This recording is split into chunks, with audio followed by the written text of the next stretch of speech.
Ya, kali ini aku mau ngebahas tentang siklus-siklus yang ada di sosial strata pokoknya di masyarakat kita deh gitu. Misalnya gini, ini aku tulis ya, ini satu cowok, dia dari keluarga miskin, kawinlah sama cewek yang dari keluarga miskin. Kawin kan nikah ya. Jadi ini kerja nih, anggaplah kerja dua-duanya. Udah nikah, si cewek ini nggak kerja lagi, terus hamil kan, hamil punya anak, nggak kerja lagi, berarti cuma satu income-nya. Punya anak, dengan satu income harus ngidupin istri sama anak dan dirinya sendiri, berat nggak? Berat, apalagi kalau income-nya juga kecil. Nah, ini udah nggak kerja nih yang ceweknya, hamil punya anak, ini cuma satu income, kerja mati-matian nih, banting tulang. Udah gitu, si yang laki-laki ini punya keluarga yang miskin juga kan di sini nih. Nah, ini beban juga buat dia. Gitu. Jadi dia harus ngurusin ini, harus ngurusin anaknya. Nah, terus yang perempuan ini punya anak lagi, guys. Beban lagi kan? Gimana nggak tambah miskin? Jadi solusinya adalah ketika menikah, si cowok maupun si cewek itu harus sama-sama kerja. Harus sama-sama kerja. Terus punya anak itu ditunda dulu sampai cukup ekonominya, ya minimal nggak susah-susah amat lah, nggak hidup cuman untuk sebulan gitu, sebulan besoknya harus nyari lagi, itu belum aman ya. Oke, sekarang kita bahas tentang 6 bulan biaya hidup itu sudah harus ada di tabungan. Jadi di tabungan kita tuh ada biaya hidup 6 bulan. Contoh misalnya 1 bulan misalnya 3 juta. Nah, 3 juta berarti dikali 6, berarti 18 juta. Nah, ini harus ada di rekening tabungan. Capai ini dulu. Nah, nanti meningkat lagi, guys. Meningkat lagi gini caranya.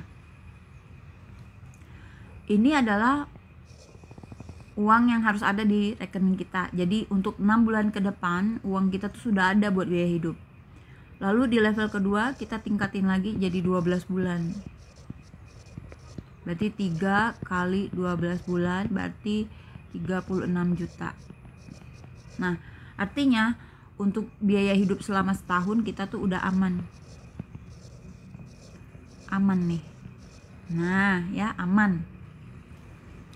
Nanti setelah ini tercapai baru mikir bisa nggak punya anak, mampu nggak punya anak. Dengan pertimbangan satu biaya anak itu dihitung ya, jadi keperluan berdua 3 juta berdua. Punya anak, guys, itu bisa 6 juta. Nah, udah mencapai ini belum sebulan penghasilannya gitu. Misalnya ini cuma permisalan doang ya, karena biaya bayi itu kalau dia pakai susu formula lebih mahal lagi gitu kan. Anggap aja untuk satu anak itu 3 juta juga, berarti kan harus 6 juta penghasilan income sebulan. Mencapai ini enggak? Kalau udah mencapai ini baru boleh punya anak. Kalau enggak, jangan punya anak. Tunda dulu. Kenapa mesti ditunda? Kan kalian umurnya biasanya kalau di Jawa Barat itu nikah tuh masih muda-muda. Ya, nikah masih muda-muda, dari segi usia masih muda banget.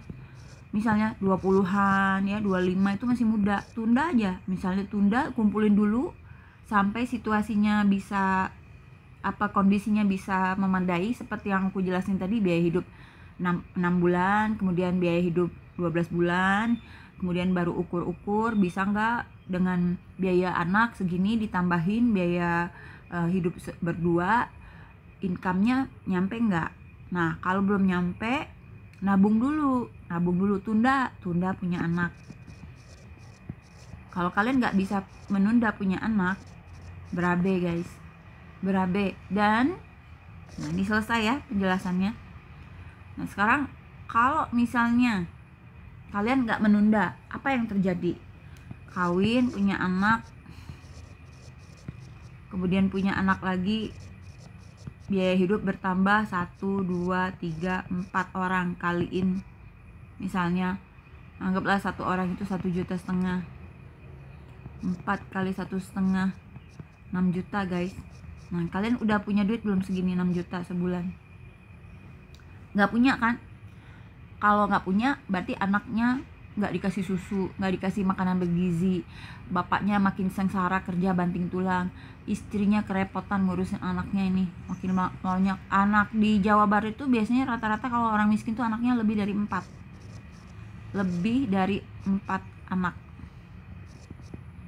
Kebayang nggak berapa biaya atau ekonomi, perhitungan ya, kita harus perhitungan guys. 4 anak, belum sekolahnya, belum biaya kesehatannya, belum BPJS-nya, belum jajannya ya kan, belum studi tournya. Pikirin nggak? Jadi kalau mau menyetop siklus ini, kalau bisa menunda pernikahan, tunda. Kalau nggak bisa, ya nikah. Tapi jangan dulu langsung punya anak. Capai dulu kemapanan ekonomi seperti yang aku jelasin tadi, 6 bulan, kemudian meningkat 12 bulan. Kemudian hitung pengeluaran buat anak berapa sebulan, ditambahin pengeluaran yang buat berdua. Udah nyampe belum? Kalau udah nyampe silahkan punya anak. Kalau belum nyampe, jangan punya anak. Dan biasanya beban keluarga yang satu income ya, jadi keluarga itu kan ada yang satu income dari suaminya doang yang kerja, ada yang 2 income, artinya suami istri bekerja. Zaman sekarang guys, kalau laki-laki cuma dari 1 income itu kepayahan, kalau dari 2 income rada mendingan. Nah, sekarang pertanyaannya, ini ada pertanyaan ini yang pernah diajukan oleh salah satu kenalan aku. Gimana kalau saya mau kerja tapi saya punya anak kecil gitu kan? Itu dilema kan, seorang perempuan tuh selalu dikalahkan kadang-kadang. Tapi zaman sekarang bisa juga sih laki-laki modern yang berpikiran terbuka, mereka menjadi bapak rumah tangga, istrinya yang gajinya lebih besar mereka biarkan kerja, mereka yang ngalah ngurus anak. Ada teman aku yang kayak gitu, jadi si istrinya lebih besar gajinya daripada dia, jadi dia yang ngalah jadi bapak rumah tangga. Nanti suatu saat ketika anaknya udah besar, dia balik lagi kerja, dan itu bisa loh gitu loh. Nah, sekarang kita bahas, kalau aku pertimbangannya begini ya guys, kan anak itu perlu diasuh sama bapak ibunya ya, nggak cuma ibu ya, tapi bapak ibunya.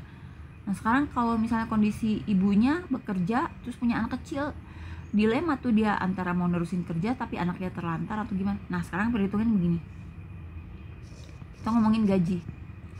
Kalau gaji si perempuannya besar ya, pilihannya kerja. Kenapa? Kalau dia gajinya besar, dia masih bisa bayar pembantu atau ART atau babysitter ya. Gajinya cukup nih untuk bayar ini, walaupun tidak bisa menggantikan peran orang tua ya, tapi akan berat kalau dia berhenti juga, sayang kan, gajinya udah besar. Ya udah, kalau gajinya besar bisa bayar pembantu ART, bayar gitu loh. Nah, tapi kalau gajinya kecil, artinya kalau dia gajinya kecil, dia nggak sanggup untuk bayar pembantu, bayar babysitter, mendingan dia berhenti, stop kerja, ngurus anak aja. Tapi kebanyakan kalau perempuan udah kerja terus dia disuruh ngurus anak, itu malah stres ya, malah nggak suka gitu, malah anaknya akhirnya ujung-ujungnya dikirim juga kan ke pesantren misalnya kayak gitu. Ada teman aku yang kirim anaknya ke pesantren karena dia sebenarnya nggak suka ngasuh anaknya sendiri, dia lebih senang kerja. Nah, ada yang kayak gitu. Jadi ini dipertimbangkan aja baik buruknya.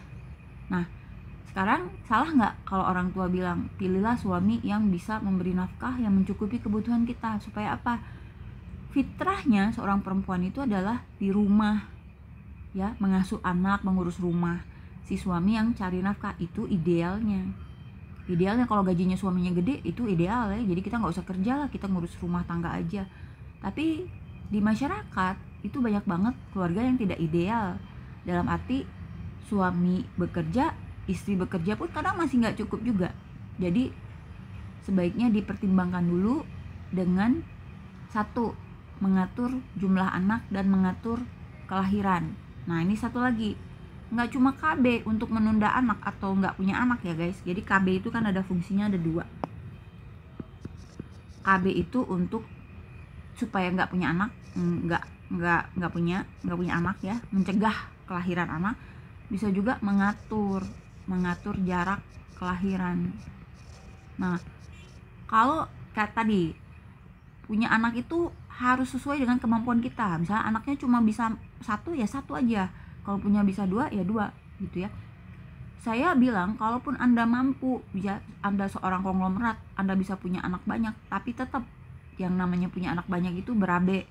Karena kan anak tuh perlu perhatian, nggak cuma dibutuhin fisiknya, kebutuhan fisiknya terpenuhi, tapi kasih sayang, perhatian ya kan. Dia mau curhat, dia mau punya masalah, itu perlu waktu guys. Jadi walaupun mampu secara ekonomi terus langsung berpikir punya anak banyak, nggak juga. Tetap harus dilihat dulu kemampuan kita memelihara anak itu, fisik dan psikologinya ya. Fungsi KB yang berikutnya adalah mengatur jarak. Kenapa jarak anak tuh harus diatur? Kebayang nggak kalau misalnya baru juga punya anak satu, terus punya anak satu lagi, brojol lagi. Ini kan biaya semua gitu loh. Tapi kalau misalnya punya anak satu, narik napas dulu, nanti baru berapa tahun kemudian punya anak yang kedua. Nah ini kan anak ini udah tercukupi gizinya, tercukupi semua kebutuhannya, anaknya bahagia, sejahtera, baru punya adik lagi. Jadi kebayang nggak kalau punya adik, aduh pusing kepala ya. Nah kurang lebih seperti inilah.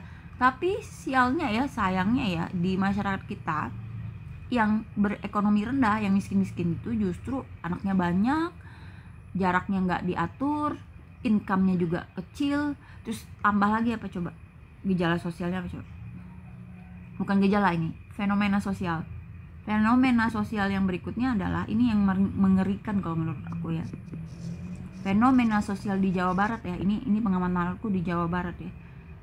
Satu orang nikah sama satu orang, terus cerai, ini punya anak dua anggaplah.